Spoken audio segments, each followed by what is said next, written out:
আসসালামু আলাইকুম। এই যে কৃষির সাথে যে মানুষ দুইজন যুগলবন্দি করলাম, এই যে দেখেন, এই যে দুইজন মানুষ, দুইজন বাচ্চা নিয়ে তারা অপরের প্রতি অপরের ভালোবাসা প্রকাশ। এবং তার চেয়ে গুরুত্বপূর্ণ বিষয় এই যে দুইটা মানুষ জমি ছাড়া তার কিচ্ছু বোঝে না। এই যে দেখেন, এই যে তাদের নিজের হাতে গড়ানো একটি সুন্দর একটি বাগান এবং চাষ উপযোগী করা। এই যে ফুলকপি, টমেটো, বেগুন, মরিচ, তারপর হচ্ছে সিম, সরিষা, এই যে প্রত্যেকটা জিনিসের সাথে তাদের হাতের ছোঁয়া এবং অনেক উন্নয়ন। এবং তার চেয়ে ইম্পর্টেন্ট হচ্ছে আমরা ফরমালিন মুক্ত খাবার খাচ্ছি তাদের হাতে ছোঁয়ার মাধ্যমে। এবং এই তালই আপনি যে বাগান করেন আপনার কাছে কেমন লাগে? হ্যাঁ, আপনার কোনো কষ্ট লাগে যে এই যে বাগান যে করেন বা দুঃখ? হ্যাঁ, তো আপনি এটা কি মানে সবসময় করতে চাচ্ছেন?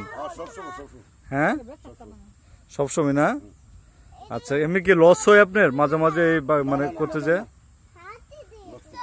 এমনি কোনো বাগানে টাকা টুকা দিয়ে কি জমি জমা করছেন আপনি, যে আপনাকে দিয়ে অনুপ্রেরণা মানুষে পাবে? তো আপনি বলেন যে বেকারত্ব দূর করার জন্য যারা ইয়াং ছেলে আছে তারা কি বাগানের সাথে জড়ানো উচিত না? হ্যাঁ, বছরে কি আপনি প্রায় 20 লক্ষ টাকা পাচ্ছেন না একটু বেশি?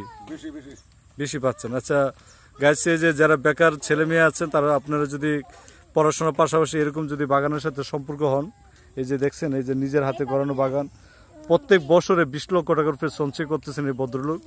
এবং ওই টাকা দিয়ে তাদের এই যে দেখেন একটা সুখী পরিবার। কিন্তু এই যে চারপাশে যে জমিগুলো দেখতেছেন এগুলো কিন্তু ওনার হাতের কিনা। এই যে দেখছেন সব এই লাভের টাকা দিয়ে কিন্তু উনি কিনছেন। এই যে দেখেন লাভের টাকা দিয়ে।